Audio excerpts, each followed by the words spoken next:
नमस्कार साथियों, स्वागत है आप सभी का हमारे इस यूट्यूब चैनल हिमांशु मैथमेटिक में। तो आज हम एक्सरसाइज 4.2 क्लास 10th का क्वेश्चन नंबर 5 को डिस्कस करेंगे।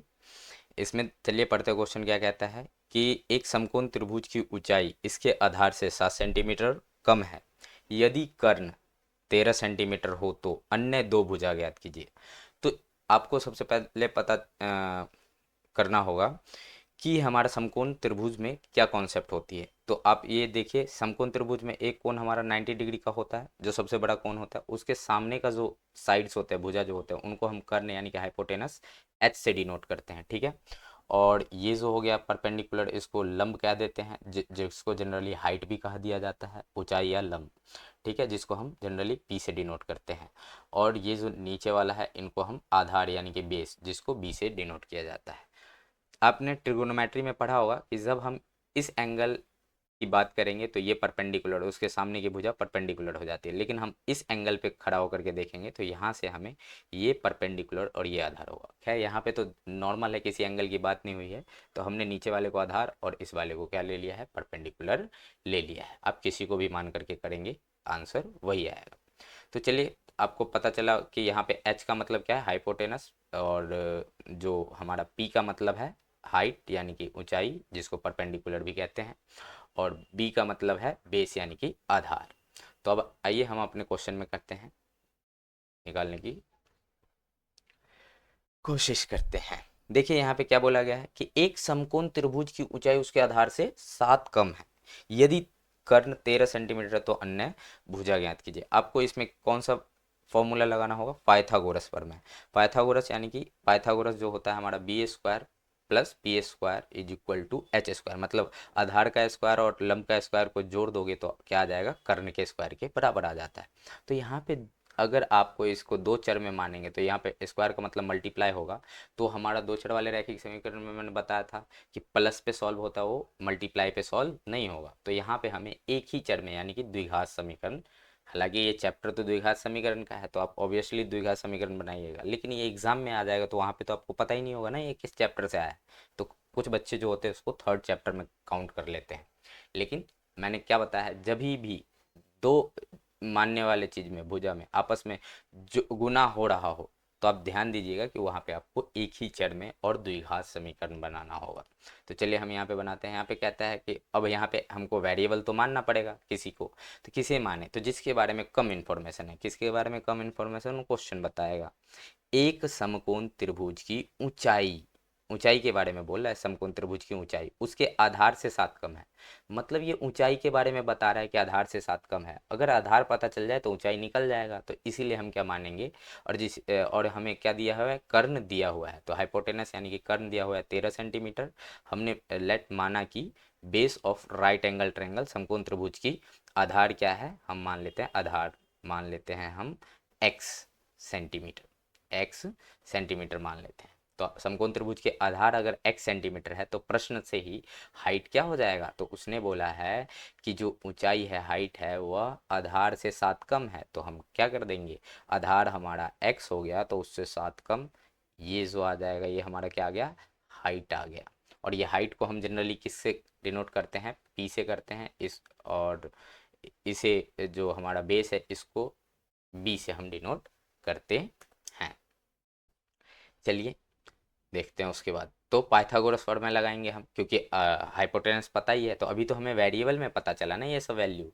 आधार भी वेरिएबल में पता चला है, हाइट भी वेरिएबल में पता चला है, तो इन सब को हम पाइथागोरस प्रमेय लगा करके पुट कर देंगे। पाइथागोरस प्रमेय हमें हमेशा किस में लगता है, राइट एंगल ट्रायंगल में, समकोण त्रिभुज में लगता है। जो आधार का स्क्वायर यानी कि बेस का स्क्वायर, परपेंडिकुलर का स्क्वायर जो होता है, वो हाइपोटेनस के स्क्वायर के बराबर होता है।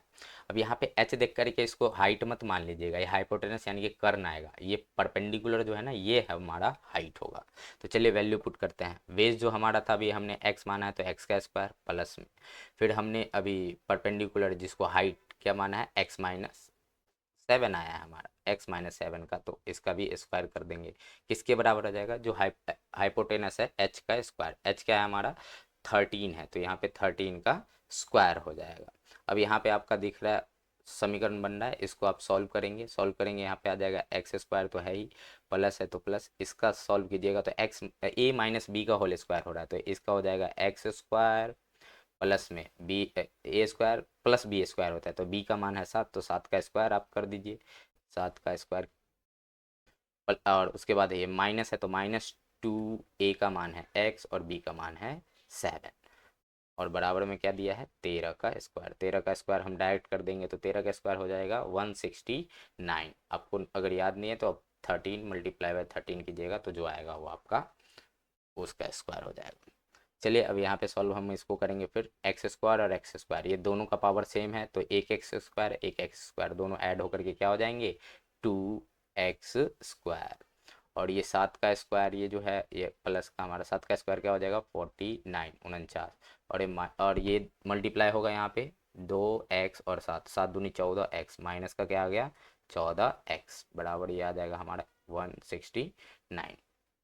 अगर हम इसको सॉल्व और करें तो ये आ जाएगा 2x स्क्वायर, और ये x वाले को उसके बाद मानक रूप में लिखेंगे तो यहाँ पे आ जाएगा 14x और फिर प्लस 49, और आपको पता है इधर जो है ये 169 इसको प्लस में है, इधर लाएंगे तो ये हो जाएगा माइनस का 169, ठीक है, बराबर में 0, बराबर में 0। अब देखिएगा यहाँ पे इसको सॉल्व कीजिएगा तो ये आ जाएगा 2x स्क्वायर और ये आ गया -14x, और 49 प्लस का है और 169 माइनस का है, इसको उन दोनों को हम घटाएंगे तो ये क्या आ जाएगा 169 में से ये जाएगा तो माइनस में बचेगा 120, ठीक है 120 आ गया बराबर 0, ये आ गया हमारा द्विघात समीकरण। अब इसका हमें क्या करना पड़ेगा, हल निकालना है, फैक्टराइजेशन गुणनखंड विधि से, आप कोई सा भी लगा सकते हैं, द्विघात सूत्र भी लगा सकते हैं, लेकिन हम यहाँ पे गुणनखंड विधि से करेंगे। तो उसका मैंने अभी 9th का भी एक वीडियो डाला है, उसमें आपको बताया है मैंने कि जो भी कॉमन होते हैं उसको सबसे पहले तो मानक रूप में, हाँ मानक रूप में लिखा हुआ है, उसके बाद जो कॉमन होते हैं उसको निकालना होता है। मुझे दिख रहा है यहाँ पे ये भी 2 से डिवाइड लगेगा, ये भी 2 से डिवाइड लगेगा, ये भी 2 से डिवाइड लगेगा, तो 2 सब में से कॉमन निकालेंगे तो आ जाएगा एक्स स्क्वायर माइनस ये आ जाएगा हमारा 7x, और ये माइनस ये आ जाएगा 60, और ये हमने सब में से क्या निकाल लिया है 2 कॉमन ले लिया है बराबर 0, और जैसे ही 2 कॉमन लिया जाता है तो ये 2 मल्टीप्लाई में इधर आकर के 0 में डिवाइड हो जाएगा, तो हमारा क्या आ जाएगा फिर से x square minus 7x minus 60 बराबर 0, क्यों, क्योंकि ये 2 मल्टीप्लाई में है इधर आकर के डिवाइड हो जाएगा, तो हमारा ये द्विघात समीकरण बना, और इसका अब क्या करेंगे हम हल करेंगे, इसका हल करेंगे तो इसका हल कीजिए तो क्या हो जाएगा, फैक्टराइज करने के लिए आप पहले और अंतिम वाले को मल्टीप्लाई कीजिएगा तो यहाँ पे आ जाएगा 60 माइनस का एक्स स्क्वायर। अब 60 का हम क्या निकालेंगे फैक्टराइज, ताकि हम -7x को दो पदों में तोड़ करके लिख सके, तो मैं ऐसा कौन सा नंबर होगा जिसको हम घटाने पे या जोड़ने पे, तो 12 पंचे 60, हाँ ये आ जाता है इसका एक फैक्टर, जिनको जोड़ोगे तो ज़्यादा आ जाएगा बट घटाओगे ना 12 में से 5 तो आ जाएगा हमारा 7, यही है। आप एक एक करके इसको कर सकते हैं, मैंने उस वीडियो में बताया तो मैंने डायरेक्ट कर दिया है आपको, आपको अगर ये चीज़ नहीं आता है तो आप 9th वाली वीडियो में जा करके देख सकते हैं, चैनल पे अवेलेबल है। तो ये आ जाएगा एक्स स्क्वायर, मैं इसको लिख दूंगा -7x को -12x और फिर प्लस में 5x, क्योंकि बड़ा वाला माइनस रहेगा छोटा वाला प्लस, तो ये घट जाएंगे और ये आ जाएंगे वापस से -7, और ये 60 बराबर 0। अब इन दोनों में से हम कॉमन ले लेंगे, x में से x कॉमन लेंगे तो ये क्या आ जाएगा हमारा x बचेगा, यहाँ पे आ जाएगा -12, तो हमें यहाँ भी क्या बचाना होगा x -12, लेकिन 5x में से x कैसे बचेगा, तो प्लस का 5x है, यहाँ पे क्या है इन दोनों में से अगर कॉमन लीजिएगा, और हम इन दोनों में से कॉमन जोड़ा बना कर लेते हैं तो इनमें से कॉमन निकालेंगे 5x में, तभी तो x बचेगा, तो हमको +5x में से, साइन हमेशा ले लीजिएगा, +5x में से x निकालना है, तो क्या निकालना पड़ेगा +5, जो बचा वो लिख दीजिए यहाँ, तो आपका पता चल गया। अब देखिए x-12 दोनों में है, तो फिर एक बार और कॉमन आ जाएगा x-12, तो क्या बचा है हमारा, बचा है x प्लस में 5, ये आ गया, और ये आ गया आपका फैक्टर हो गया, और सबके बराबर में 0 था, बराबर 0 था।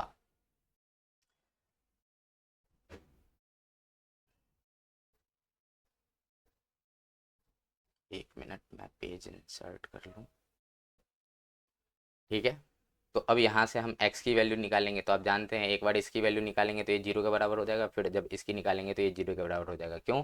क्योंकि जब इसकी वैल्यू निकालेंगे तो ये मल्टीप्लाई में है तो डिवाइड में चला जाएगा, और जीरो में किसी भी चीज़ से डिवाइड करोगे जीरो हो जाता है। इसलिए हम लिख सकते हैं, we can write here x minus 12 is equal to 0, और एक बार लिख लोगे x plus 5 is equal to 0। तो x बराबर यहाँ पे क्या आ जाएगा, माइनस का 5 आ जाएगा, और x बराबर यहाँ आ जाएगा प्लस का, ये माइनस है तो उधर चला जाएगा, प्लस का 12। अब यहाँ पे x की दो वैल्यू आई। मैंने क्या बताया है कि हमेशा x की जो वैल्यू होती है वो हम प्लस वाला काउंट करते हैं, क्योंकि यहाँ पे त्रिभुज का जो भुजा की लंबाई है, साइड की जो लेंथ है, वो हमेशा कभी माइनस में आप मेजरमेंट ही नहीं कर सकते। आप हमेशा प्लस की वैल्यू में मेजरमेंट करते हैं। जो लंबाई होती है, जो दूरी होती है, डिस्टेंस होती है, वो कभी भी नेगेटिव नहीं होती। इसलिए हम नेगेटिव वैल्यू को पिक नहीं करेंगे। हम कौन सी वैल्यू ले लेंगे, पॉजिटिव वैल्यू को कंसिडर करेंगे। इसीलिए हमारा एक्स बराबर क्या आ गया, तो इसीलिए क्या बोला था, वो अन्य दो भुजा निकाले, तो हमारा बेस बी, बी क्या था, बेस। बेस का मतलब होता था आधार। तो आधार हमने क्या माना था, आपको पता होगा, पीछे हमने x मान रखा था, तो x की वैल्यू क्या आ गई, 12। तो 12 सेंटीमीटर हो गया। उसके बाद जो हमारा p था, दैट इज हाइट। हाइट मतलब ऊंचाई, ये ऊंचाई निकालना था। तो ऊंचाई क्या आ जाएगा, तो आपको पता होगा जो ऊंचाई था हमारा, वो हमारा ऊंचाई था x, क्योंकि यहाँ पे देखिए x माइनस 7 ये ऊंचाई है ना, यहाँ पे हमने लिख रखा है x माइनस 7। तो ये आ गया हमारा x माइनस 7। तो x का वैल्यू है 12, माइनस 7 कीजिएगा तो क्या आ जाएगा, 5 सेंटीमीटर। ये क्या आ जाएगा, 5 सेंटीमीटर। तो ये हो गया हमारा आंसर। अब हम चलते हैं नेक्स्ट क्वेश्चन पे। और हालांकि आपको मैं अगर आंसर मैच करवाऊँ तो आंसर मैंने लगाया तो था, ये रहा 5 सेंटीमीटर और 12 सेंटीमीटर। हमारा भी दोनों साइड्स क्या आ गए हैं, 5 सेंटीमीटर और 12 सेंटीमीटर, ये दोनों क्या हो गया हमारे आंसर। अब चलिए नेक्स्ट क्वेश्चन में। कहता है कि एक कुटीर उद्योग एक दिन में कुछ बर्तनों का निर्माण करता है। अब इंग्लिश वाले बच्चे इंग्लिश में अपना पढ़ लेंगे, यहाँ पे क्वेश्चन लगा रखा हूँ और मैंने समझाने के लिए हिंदी में करा रहा हूँ, और आपका सोल्यूशन दोनों में मिलेगा, हिंदी में भी इंग्लिश में भी। एक कुटीर उद्योग एक दिन में कुछ बर्तनों का निर्माण करता है। एक विशेष दिन यह देखा गया कि प्रत्येक नग की निर्माण लागत रुपए में। अब नग क्या होता है, मान लीजिए जो बर्तन पे नक्काशी वगैरह किया जाता हो, या फिर प्रत्येक बर्तन की बात कर ले, ओवरऑल जो भी बर्तन है उसमें कुछ डिजाइन वगैरह बनाया जाता होगा, तो उस पर कोई कॉस्ट आते हैं। पूरा जो बर्तन की जो कॉस्ट होगी ओवरऑल वही बात कर रहा है कि एक विशेष दिन यह देखा गया कि प्रत्येक नग की लागत, नग मतलब जो एक एक बर्तन पे बनाया जाता है डिजाइन, मान लीजिए उस तरीके से कनेक्ट कर लीजिए, तो वो एक बर्तन ही ले लीजिए। तो प्रत्येक नग या प्रत्येक बर्तन की लागत जो है उस दिन के निर्माण किए गए कुल बर्तनों की संख्या के 2 गुने से 3 अधिक थी। ये 2 गुने से 3 अधिक, मतलब एक दिन में जितनी बर्तन का निर्माण हुआ था उसका 2 गुना से भी 3 अधिक जो था, वो एक बर्तन की क्या आ रही है, कॉस्ट आ रही है, पैसे आ रहा है, ये दिया गया है। उसके बाद कह रहे यदि उस दिन कुल निर्माण लागत, मतलब कुल निर्माण लागत मतलब जो जितने रुपए का जो बर्तन टोटल बना है वो कितना है, 90 रुपए है। तो निर्मित बर्तनों की संख्या और प्रत्येक नग की लागत ज्ञात कीजिए। मतलब हमें बर्तन कितना बना उस दिन और उसका टोटल कॉस्ट क्या और प्रत्येक नग की लागत, मतलब एक एक बर्तन के जो कॉस्ट है वो कितना है, वो हमें निकालना है। तो चलिए अब हम इसमें मानेंगे। मानेंगे किसे, क्योंकि आप देखिए जब तक इसमें किसके बारे में कम इन्फॉर्मेशन दिया गया है, तो आप देखिएगा कि एक विशेष दिन यह देखा गया कि प्रत्येक नग की निर्माण लागत, मतलब बर्तन की जो निर्माण लागत है, जो पैसा है, कॉस्ट है, उस दिन के निर्माण किए गए बर्तनों की संख्या से 2 गुने से 3 अधिक है। मतलब इन्फॉर्मेशन किसके बारे में दे दिया गया, नग की निर्माण लागत, मतलब पैसा कितना, एक बर्तन का कितना कॉस्ट आता है वो हमें गिवन है, वो हमें थोड़ा सा इन्फॉर्मेशन उसके बारे में पता है। यदि हमें पता चल जाए कि उस दिन कितना बर्तन निर्माण हुआ है, उस दिन कितने बर्तनों का निर्माण हुआ है, अगर हमें ये पता चल जाए, तो अगर मान लीजिए कि बर्तन x निर्माण हुआ है तो कह रहा है उसका x का 2 गुना से भी 3 अधिक, ये क्या हो जाएगा, एक प्रत्येक नग की लागत हो जाएगी। तो वो निकल सकता है, इसलिए हम क्या मानेंगे, हम लेट करेंगे कि let the total number of articles produce, उस दिन जो कुल निर्मित बर्तनों की जो संख्या थी वो क्या है, एक्स मान लेंगे। तो एक्स अगर बना है तो इसीलिए प्रश्न से हम क्या निकाल सकते हैं, कॉस्ट ऑफ ईच आर्टिकल, प्रत्येक नग की लागत, प्रत्येक बर्तन की लागत क्या हो जाएगी। तो क्वेश्चन ने ही तो अभी बोला है ना, आप पढ़े हो कि उसमें बोला गया है कि प्रत्येक जो नग की लागत है वो उस दिन निर्माण किए गए बर्तनों के, उस दिन निर्माण किए गए बर्तनों की संख्या के 2 गुना से 3 अधिक। तो हमारा बर्तनों की संख्या उस दिन x बनाई गई थी तो उसका 2 गुना से 3 अधिक, तो यही तो आएगा। तो मतलब ये क्या आ गया हमारा, 2x+3 रुपीज। ये प्रत्येक बर्तन, ये क्या है, ईच आर्टिकल जो है प्रत्येक नग की लागत आ गई। अब प्रश्न से क्या कहता है, प्रश्न से फिर अब ध्यान दीजिएगा नीचे में क्या आपको इन्फॉर्मेशन दिया गया है। नीचे में इन्फॉर्मेशन यह दिया गया है कि कह रहा है कि उस दिन, मतलब जिस भी एक विशेष दिन, पर्टिकुलर दिन की बात कर रहा है, कह रहा है उस दिन कुल निर्माण लागत कितना है, 90 रुपये। मतलब उस दिन जो टोटल बर्तन बनाया गया उसका जो कीमत था वो 90 रुपये था।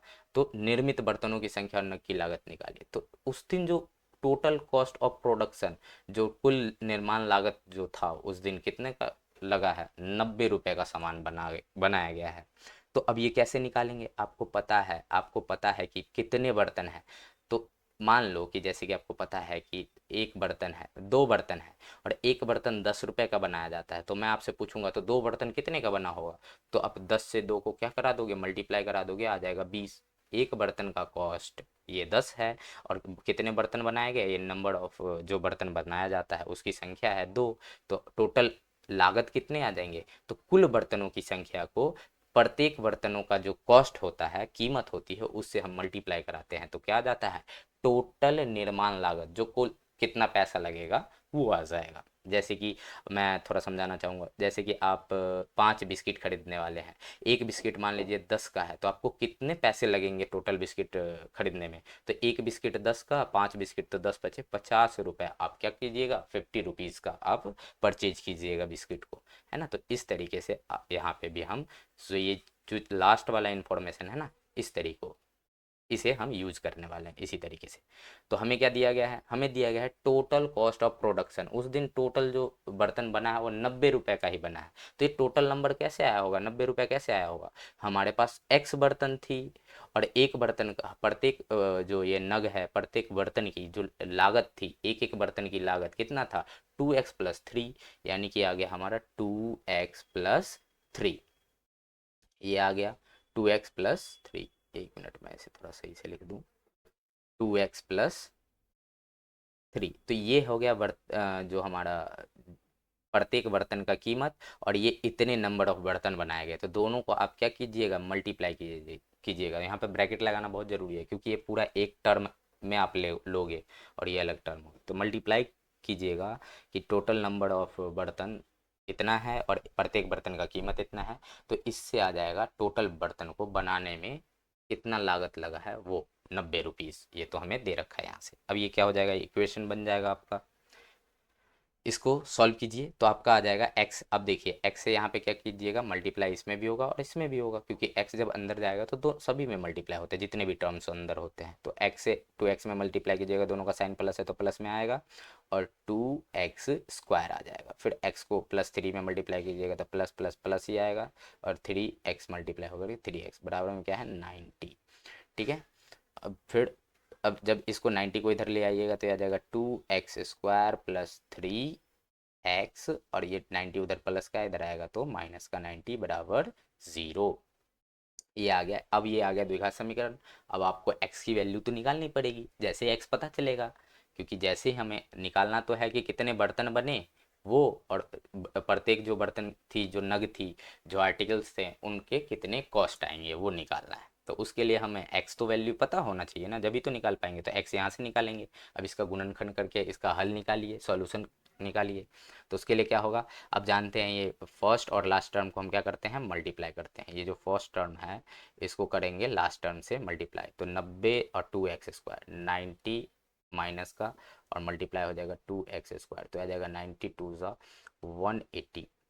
माइनस का एक्स स्क्वायर। तो ये 180 का क्या कीजिएगा आप फैक्टराइज कीजिएगा, जैसे कि 1 से लगाइएगा और फिर कितना आ जाएगा तो 180, फिर 2 से लगाइएगा तो आपका क्या आ गया 90। और इस तरीके से फैक्टराइज करके आपको करना है क्यों है फैक्टराइज, क्योंकि ये जो बीच वाले है ना उसको जोड़ करके या घटा करके आपको 3x लाना है, मतलब 3 लाना है। तो इनको तो जोड़ करके दूर दूर तक नहीं आ रहा, इनको भी नहीं आएगा जोड़ने या घटाने पे, जोड़ने या घटाने पे ये 3x लाना है हमें। तो अब चलिए 3 से ट्राई कीजिएगा, 3 से कीजिएगा तो ये आ जाएगा हमारा 60। 3 से अगर इसमें भाग लगाइएगा 180 में तो आ गया 60, इनको भी जोड़ घटा करके नहीं आएगा। इस तरीके से आप करते जाइएगा।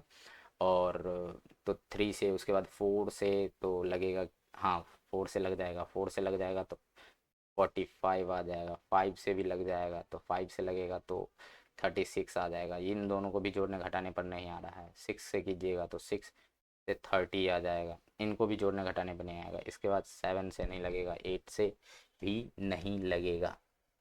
9 से, हाँ 9 से डिविजिबल हो जाएगा, 9 से आ जाएगा तो 20। अब इनको भी जोड़िएगा या घटाइएगा तो 3 नहीं आ रहा। 90 के बाद 10 से लगाइएगा तो 10 से लगाइएगा तो 18 आ जाएगा। हालांकि मैं डायरेक्ट निकाल सकता हूँ, मुझे पता है 15 और 12 के आसपास जाएगा ये, बट 10 और आपको चेक ऐसे ही करना है। 10 और 18 को आप लगाइएगा, क्योंकि इन दोनों 10 से लग जाता है 180 में भाग तो आपका 18 आएगा, बस जोड़ने घटाने पे हमारा नहीं आ रहा है 3।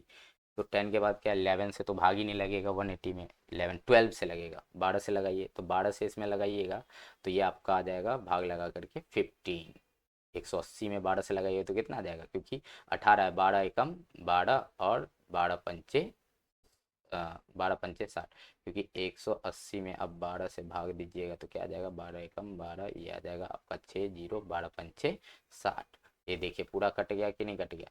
तो ये पूरा जो कट गया ये 12 से लगाए तो 15 आया, तो एक फैक्टर हमारा 12 और 15 भी हो जाएगा। तो इनको जोड़ने पे तो नहीं, लेकिन हाँ 12 और 15 को घटाइएगा तो क्या बन रहा है 3 बच रहा है कि नहीं बच रहा है। और हमें 3 ही बचाना था, मतलब ये सब फैक्टर का हमारा कोई काम नहीं था, हमारा काम किसका था 12 और 15 वाले फैक्टर का। तो मैंने हालांकि इस पे बहुत डिटेल वीडियो बनाया है, बट आपको मैंने फिर समझा दिया, क्योंकि बच्चे को उस समय अगर किसी बच्चे को नहीं आ रहा होता ना तो वो कनेक्ट नहीं कर पाते।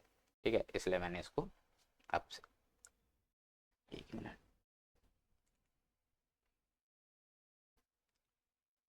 चलिए अब हम इसको सॉल्व करते हैं। एक मूव क्यों नहीं हो रहा। तो हमें क्या पता चल गया, चलिए छोड़िए इसको। तो हमें पता चल गया कि क्या आएगा 12 और 15 को हम ले सकते हैं, लेकिन जो बचा हुआ है वो किस में बचा हुआ है, प्लस की वैल्यू बचा हुआ है, मतलब बड़े वाले को प्लस रखना पड़ेगा और छोटे वाले को माइनस में, जब भी तो घट करके हमारा क्या बचेगा ये बच जाएगा। तो चलिए 2x² और यहाँ पे हम ले लेंगे प्लस का 15x और माइनस का 12x, क्योंकि देखिए पहले 3 बचा लिया, अब आपको x में बचाना है तो दोनों के साथ x लगा दीजिएगा तो बच जाएगा आपका। तो 15x माइनस 12x फिर घटा करके लाइएगा तो आपका आ जाएगा 3x। और ये -90 है तो ऊपर से -90 उतार दीजिए, दैट्स इट, खत्म कहानी। ठीक है, और ये 2x² मैंने ऊपर से उतार लिया। जो सारा खेल होता है ना बीच वाले को, इसको 9th में भी आपको पढ़ाया गया था, इवन याद हो तो।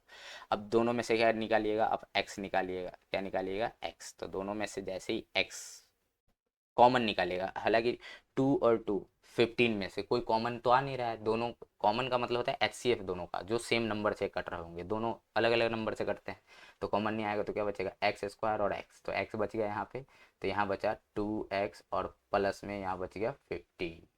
तो मतलब यहाँ पे भी क्या बचाना होगा, यहाँ भी हमें यहाँ पे भी हमें क्या बचाना है 2x प्लस 15 ही, 2x प्लस का 15, ये अंदर यहाँ भी बचाना होगा, इनमें से भी कॉमन लेकर के। लेकिन -12x में से 2x बचाना है तो क्या निकाला जाए, -12x में से 2x बचाना है तो क्या निकाला जाए, x कट गया, 2 से काटिएगा 12 को तो आ गया 6, मतलब माइनस का 6 बच रहा है ना, तो यहाँ पे माइनस का 6 अगर इन दोनों में से निकाल लेंगे तो अंदर भी बच जाएगा 2x प्लस 15। तो अब यहाँ पे 2x प्लस में 15 फिर से एक बार कॉमन आ जाएगा क्योंकि दोनों के पास है, तो फिर से एक बार कॉमन आ जाएगा तो यहाँ पे क्या बचा, अंदर बच गया x और यहाँ बच गया -6, इसको ब्रैकेट में लिख देंगे, जो यहाँ बचता है उसको ब्रैकेट के अंदर, और यहाँ पे जो बचता है साइन के साथ इसको अंदर ले लेते हैं। ये हो गया हमारा फैक्टराइज, हो गया क्या हो गया फैक्टराइज।